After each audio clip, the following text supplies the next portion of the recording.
আসসালামু আলাইকুম এভরিওয়ান। আজকে আমি একটা ভিডিও নিয়ে এসেছি, সেটা হচ্ছে এমসিকিউ সম্পর্কে। যে এমসিকিউ গুলো গভর্নমেন্ট জবে প্রায় প্রায় আসে, পাঁচটা গুরুত্বপূর্ণ এমসিকিউ নিয়ে আলোচনা করব।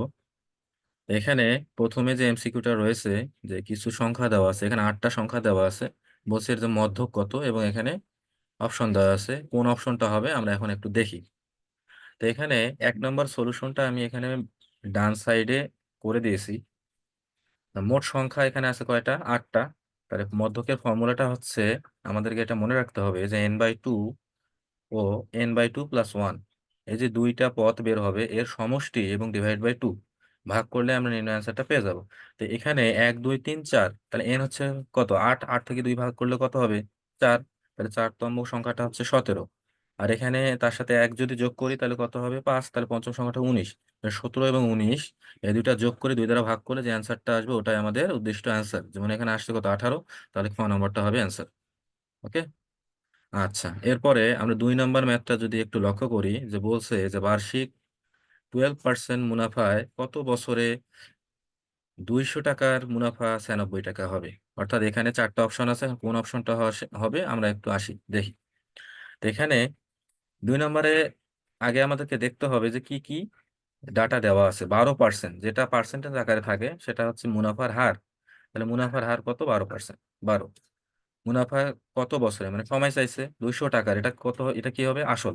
আর মুনাফা এখানে দেওয়া আছে 96। তাহলে আমরা সময়ের ফর্মুলা জানি যে মুনাফা গুণন 100 / আসল ইন্টু হার।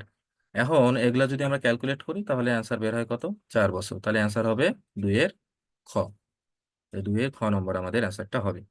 2 নম্বরের জন্য আমি হচ্ছে গত কিছুদিন আগে 3টা ভিডিও দিয়েছি। সেই 3টা ভিডিওর লিঙ্ক আমি ডিসক্রিপশন বক্সে দিয়ে দিব, তাহলে সেটার ফর্মুলাগুলো আপনারা দেখে নিতে পারবেন। এরপরে 3 নাম্বার যে ম্যাথটা আছে, এটা অনেক ইজি একটা ম্যাথ। তবুও এই ইজি ম্যাথগুলো আমাদের অনেক সময় ভুল হয়। এখানে বলছে একটা সমকোণী ত্রিভুজের অতিভুজ 10 এবং অপর বাহুদ্বয়ের একটি দেওয়া আছে 6, বলছে যে অপরটি কত। অর্থাৎ সমকোণী ত্রিভুজের অতিভুজের উপর স্কোয়ার ইকুয়াল টু লম্ব স্কোয়ার প্লাস ভূমি স্কোয়ার, আমরা এটা জানি। তাহলে আমাদের চাইছে কত? যে কোনো একটা। কিন্তু আমরা লম্ব অথবা ভূমি যে কোনো একটা বের করলেই হচ্ছে, তাই আমি লম্ব বের করছি। তো লম্ব স্কোয়ার ইকুয়াল টু অতিভুজ স্কোয়ার মাইনাস ভূমি স্কোয়ার হবে। এরপর এটা ক্যালকুলেশন করলে অ্যান্সার আসবে কত? 8। তাহলে অ্যান্সার কত হবে? 3 এর ক। এরপরে আমরা আসি 4 নম্বরে। 4 নম্বরে যে ম্যাথটা বলছে, যে একটি রম্বসের দুটি কর্ণের দৈর্ঘ্য দেওয়া আছে 8 সেন্টিমিটার ও 6 সেন্টিমিটার, এবং অপরটি কত?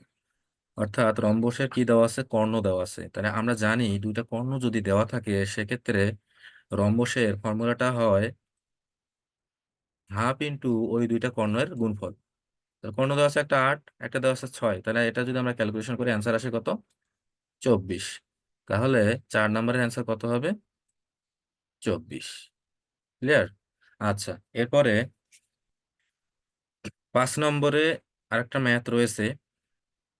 x² - 3x + 1 = যদি 0 হয় তাহলে x² + 1/x² = কত? আচ্ছা, 5 নম্বরের ম্যাথটা একটু আমরা যদি খেয়াল করি, x² - 3x + 1 = কত দেওয়া আছে? 0। তাহলে এটা সলিউশন যদি আসি, তাহলে x² + 1 আমরা এখানে রাখলাম, তাহলে 3x টাও যদি ওইদিকে চলে যায়, এখন x দ্বারা ভাগ করতে হবে, তাহলে আমাদেরকে মেনলি বের করতে হবে x + 1/x কত? 3। এখন x + 1/x যদি 3 হয় তাহলে x² + 1/x² কত হবে সেটা আমরা ইজিলি বের করতে পারবো। তাহলে সূত্র কি? a + b² - 2ab। তাহলে অ্যান্সার কত আসে? 7। অর্থাৎ আমরা এর আগের ভিডিওতে শর্টকাট আমরা ফর্মুলা দেখেছি, যে কিভাবে x + 1/x যদি কোনো সংখ্যা যদি দেওয়া থাকে তাহলে আমরা ইজিলি কিভাবে শর্টকাটে করতে পারি। তাহলে এই ম্যাথটায় যদি আমি শুধুমাত্র n² - 2 যদি মনে রাখি, তাহলে n² বলতে nটা ধরবো, x + 1/x n ধরবো, তাহলে x + 1/x এর ভ্যালু কত আছে? 3। 3² মাইনাস কত? 3। 3 × 3 = 9।